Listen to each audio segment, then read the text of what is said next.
Hello and welcome to my YouTube channel. Today we are going to learn the next part of Android. Yeah, so here is the thing. We are going to start from needs, features, and architecture of Android. Need of Android in details. So, what is the need of Android? Why we need an Android operating system in our mobile or handset? So everyone have in our family and mobile having an Android operating system. Most of people have. So but when an technical guy जसं म्हणलं तर जसं technical गाय जे असतात ते जास्त विचार करतात की स्पेसिफिकेशन्स कशा असतात तर मग त्यावेळेस ते ऑपरेटिंग सिस्टम बसतोरचा विचार करतात at that moment at that time you can see that choosing an operating system is very important to some people. So here are some basic things why we need Android as our operating system. So there is the first, which is browser, which means here Android have faster browsing speed. It is so customizable and very convenient. So Android provides faster browsing speed. The Android operating system have drives for that to run browser on internet on it. Desktop. Android have many kind of widgets and small instance of application research on desktop. On desktop we can see the widgets, small widgets like we have temperature in widget, which we can see the temperature in it, and many more widgets. So third is connectivity. Android have different type of connectivity as Bluetooth, Wi-Fi and mobile network. Next slide is the fourth is multi-notifications, which means we got different kind of notifications to different kind of applications where like each application or every application have their own customizable notifications. If you see Google Photos, then you can see our photos in their notification, whereas in temperature notification we can see the type temperature and some animations on it. Then there is a personalization. Fifth is personalization. We can change our mobile in a different way in their gesture, themes, widgets, customability links, wallpapers and ringtones. Many things we can change in Android operating system and Android phones. Then there is a market. Android has biggest market, so you can buy or you can have latest technology in your phone easily. Next is a feature of Android. Android is open source. First feature is Android is open source. Android operating system source code is open to everyone. So first is it's open source. We can change it, having a good knowledge within it, and create our own operating system. Then there is alternate keyboard, which means we can use multiple keyboards for our own customizations.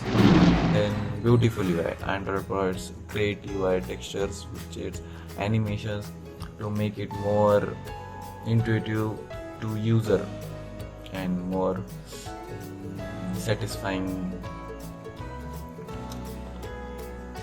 Okay, I don't have any word for that. Skip it. Then there is a storage, SQLite. A lightweight relational-based database is used for storage purpose. SQLite is used, which is very popular database system, database software used in Android. Then there is multi-touch. We can use multi-touch. It has multi-touch support on screen pinching, pinch out. For taking screenshot, we can see if you move your three fingers from top to bottom, you take a screenshot which having multi-touching capability. Then multitasking, you can use multiple apps at one time. You can jump from one app to another. Then last is Android architecture. Android architecture has 5 layers as Linux kernel, native libraries. There are 4 layers and 5 components. So 5 components are Linux kernel, native libraries, Android runtime, and application framework, and last is application.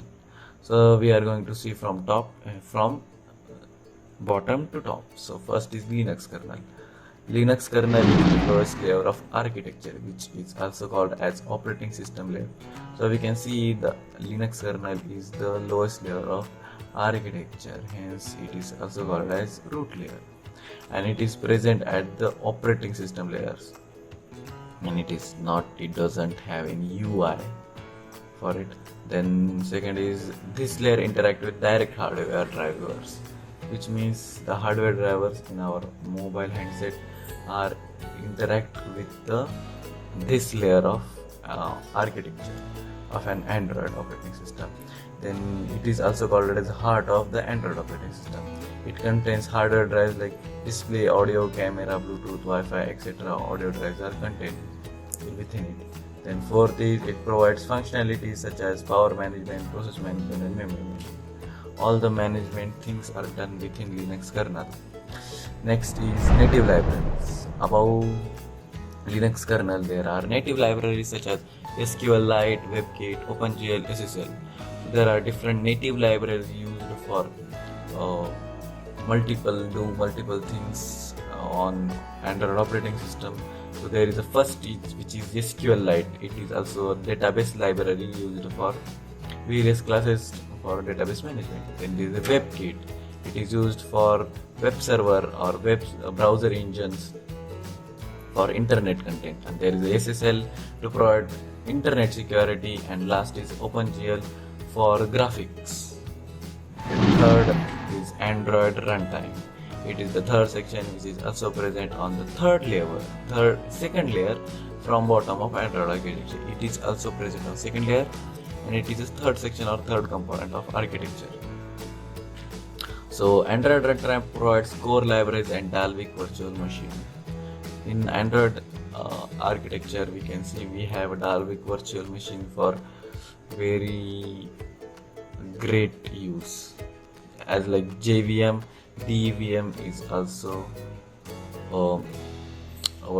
compiler.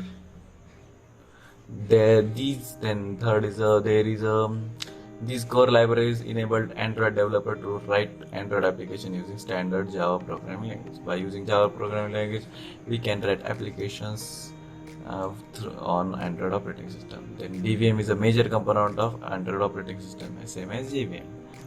Fifth is DVM is responsible for running Android application. It consumes less memory and provides faster experience. DVM is made for small handsets, so it consumes less memory because you cannot store much memory within it. Fourth is application framework, which is having application framework is a fourth section and third layer present on top of native libraries and Android runtime. It provides various APIs like Activity Manager, Resource Manager, Content Provider, Telephony Manager. These APIs are used for Android app development. When we develop an Android app, these APIs are very useful while managing many things like resource managing, the content we are writing that should be managed, telephony and activity must be managed. So for this, application framework is important. The last layer is application layer, where applications are present. We can see we have the UI for this. Various applications created by developers like games, contacts, browser, etc. are installed on this layer. So there are three types of apps which are native applications. Native applications also called as inbuilt applications, which are present on Android. Then there are third-party applications. Third-party applications are nothing but we download from the stores like Play Store, or your mobile companies also provide some app download stores. From that we download the app that called as third-party apps. Then there's the developer apps. When you build an Android app and when you're going to run on your physical device, then there is a app having Android logo, which is a developer app, which is within developing. So when the developer test application on physical device, these apps are called the developer apps. So this is the end of our first chapter. So there is nothing else. Thank you.